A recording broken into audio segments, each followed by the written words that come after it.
శ్రీ గురుభ్యో నమ. హరి ఓం. శ్రీ మాణిక్యాంబా సమేత భీమేశ్వరాయ నమ. మనం ఇప్పుడు చెప్పుకున్నటువంటి దేవాలయం ఏమిటి? నక్షత్రపాదలింగాల్లో ఉన్నది. మనం చూస్తున్నటువంటిది నవాబుపేట అనేటువంటి గ్రామం. ఇది ఎలా వెళ్ళాలి ఏమిటి? ఇది విశాఖ నక్షత్రం 3వ పాదం అండి. ఈయన పేరు పార్వతీ సోమేశ్వర స్వామి వారు. ఇది మనకి చక్కగా విశాఖ నక్షత్రం అంటే 3వ పాదం తులారాశిలోకి వస్తుందండి. ఈ తులారాశికి అధిపతి ఎవరు? శుక్రుడు. అలాగే విశాఖ నక్షత్రానికి అధిష్టాన దేవత ఎవరు అంటే ఇంద్రుడు. ఇంద్రాగ్నిభ్యాం దేవత అని చెప్పబడుతోంది. మరి ఈ ఆలయం అంతా కూడా విశాఖ నక్షత్రంలో 3వ పాదం వారు తప్పక దర్శనం చేసుకోవలసినటువంటి దేవాలయం అండి. ఈ భీమఖండంలో చాలా విశేషమైనటువంటి దేవాలయంగా ఇది కూడా చెప్పబడుతోంది.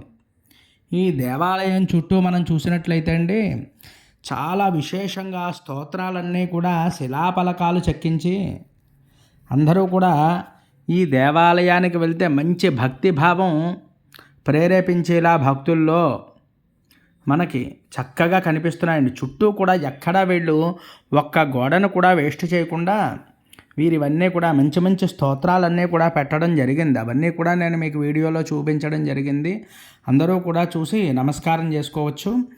ఇది మనకి కూర్మాపురం అంటే ఇది మనకి నవాబుపేట గ్రామం అంటే ఎలా వెళ్ళాలి అంటే అండి, ఈ కొత్తూరు సెంటర్ అని ఉంది. అంటే మండపేట టు రావులపాలెం వెళ్ళేటువంటి దారిలో చింతలూరు దగ్గర కొత్తూరు సెంటర్ అంటారు దాన్ని.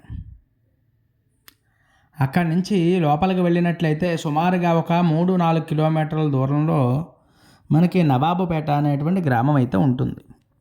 సొంత వెహికలే ఏర్పాటు చేసుకోవాలి. ఎందువల్ల అంటే ఇది కొంచెం లోపలికి ఉండేటువంటి గ్రామం కాబట్టి ఎటువంటి బస్సు సౌకర్యాలు అయితే లేవు. అలా వెళ్ళినట్లయితే మనకి దేవాలయం అయితే దర్శనం అవుతుందండి. ఇక్కడ స్వామివారి పార్వతీ సోమేశ్వర స్వామివారిగా విరాజిల్లుతూ ఉన్నారు. అంతేకాకుండా ఇక్కడ కూడా మనకు అనేకమైనటువంటి మహర్షులు వాళ్ళు కూడా అర్చన చేసినట్టుగా, అలాగే ఇక్కడ కూడా జపము చేసినట్టుగా, ఇక్కడ కూడా అభిషేకం చేసినట్లుగా అనేకమైనటువంటి ఆధారాలు ఉన్నాయి. ఇక్కడ అగస్త్య మహర్షి వారు కూడా వచ్చి అభిషేకం చేశారు. అలాగే వ్యాసుల వారు కూడా చేశారు. గౌతమ మహర్షి కూడా ఇక్కడ తపస్సు చేసినట్లుగా అనేకమైనటువంటి స్థల పురాణం అంతా కూడా చెప్తోందండి. ఇక్కడ అంత గొప్ప లింగం అండి ఇది. అంటే ఇది ఒక చిన్న పల్లెటూరులో ఉండడం వల్ల దీని విశిష్టత అయితే ప్రపంచానికి తెలియట్లేదు. కానీ విశాఖ నక్షత్రం 3వ పాదం వారు ఎవరైతే ఉన్నారో అక్కడికి వెళ్ళి ఒక్కసారి భక్తి శ్రద్ధలతో మనం అభిషేకం చేసుకున్నా, లేదా అక్కడ దర్శనం చేసుకున్నా, ప్రదక్షిణలు చేసినా చాలా విశేషమైతే మనకి లభిస్తుందండి. విశేషమైనటువంటి ఫలం. అందువల్ల అటువంటి గొప్పది భీమఖండంలో చాలా విశేషంగా చెప్పబడింది ఈ యొక్క దేవాలయం కోసం. ఈ దేవాలయాన్ని అందరూ కూడా తప్పక దర్శించండి. అంతేకాకుండా మరి అవకాశం ఉన్నవారైతే వెళ్ళి దర్శనం చేసుకోండి. లేనివారు మన వీడియోలో చూసి తప్పక దర్శనం అయితే చేసుకోవచ్చు. అలాగే ఎవరికైనా తెలియకపోతే మన వీడియో 10 మందికి పంపించినట్లయితే వాళ్ళు కూడా చూస్తూ ఉంటారు ఇలాంటివి.